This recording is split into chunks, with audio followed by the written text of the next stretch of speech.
Hi guys, listen, I have 2,500 videos, okay, on YouTube, 2,500. So sometimes when you go to the channel, it's hard to find where to start because it's all random. So I wanted to create a beginner's video, the basics. So if you're new to my channel, if you have friends and family members that are new to my program, this is the first video to watch. Okay, so let me just kind of break it down. I'll make it really, really fast. Keto or ketosis. What does keto mean? When you burn fat, your fat breaks down into these things called ketones. Your body can then use those as fuel, okay? So your body can actually run on ketones. It's a much, much better fuel source than sugar fuel that most people run on. It's cleaner fuel. It creates a lot of other benefits, which I get into in other videos, okay? So keto basically means you're burning fat, okay? Healthy keto is a version of regular ketosis, but with a twist. A principle that I use is you don't lose weight and get healthy. You have to get healthy first to then lose weight. So getting healthy basically means, in relationship to eating, providing all of your nutrients. Okay, so you're eating foods that are high quality that provide all the nutrients. So you get the requirements that our bodies need. So what I recommend is something called healthy ketosis. All right, so that's the version. The other action that I recommend is something called IF. What is that? That's intermittent fasting. What is that? That is it's not a diet, it's a pattern of eating and not eating. So instead of doing 3 meals or 6 meals a day or snacks in between the meals, you're eating less frequently. Why? Because every time you eat, you raise a hormone, insulin. Too much insulin is very dangerous in the body. So what we're trying to do with healthy ketosis and intermittent fasting is reduce the excess of insulin. We're not trying to make it down to zero. We're just trying to get rid of the excess. The vast majority of the population has excess insulin, but they've never been tested. The doctors usually don't test it. They're focusing on your blood sugars or blood glucose, but not fasting insulin, okay? I have videos on that, but you can watch in another video, but the point is that we're trying to lower insulin. So to do that, you need to eat less frequently. Let's say you start with 3 meals per day with no snacks, and then you go to 2 meals a day, no snacks, and that would be considered intermittent fasting. And some people do 1 meal a day, but the point is that it's just eating less frequent. It's not necessarily focused on lowering calories.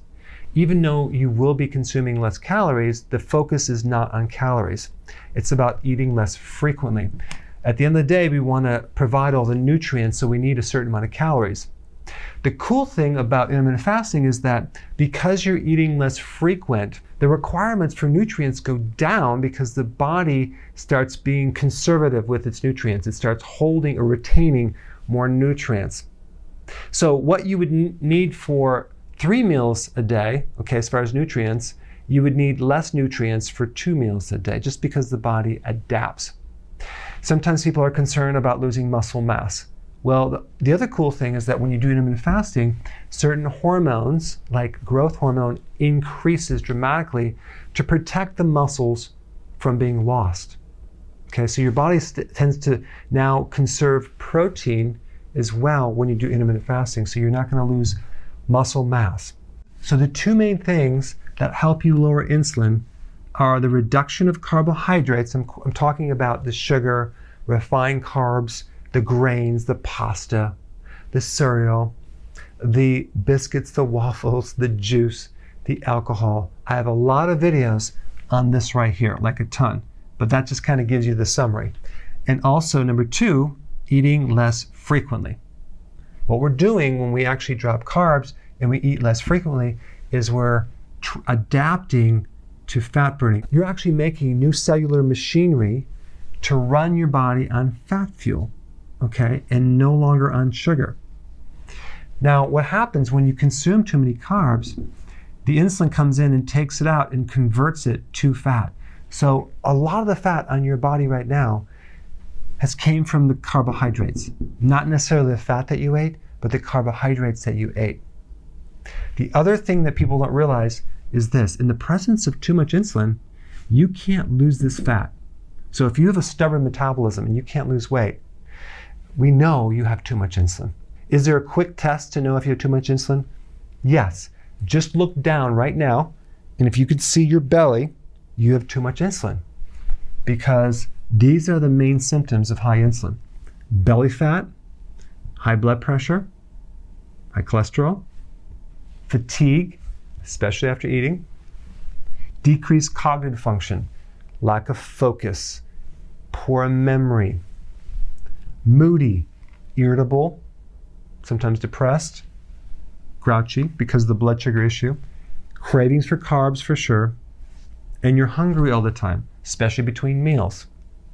When you get your body into fat burning, and now your body is burning fat between meals, because before it wasn't, it was dependent on your diet and dietary sugar.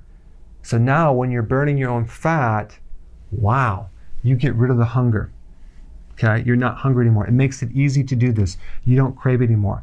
That's why healthy keto and intermittent fasting is very successful long term, because it allows you to stick to it, because you're not hungry all the time, you're not craving. Sometimes when you look up keto, you'll see this little pie chart thing right here. It'll say 20% protein, maybe 70% or 65% fat as far as the total calories, 5% carbs.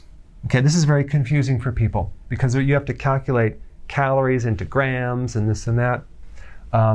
This is the simplicity right here.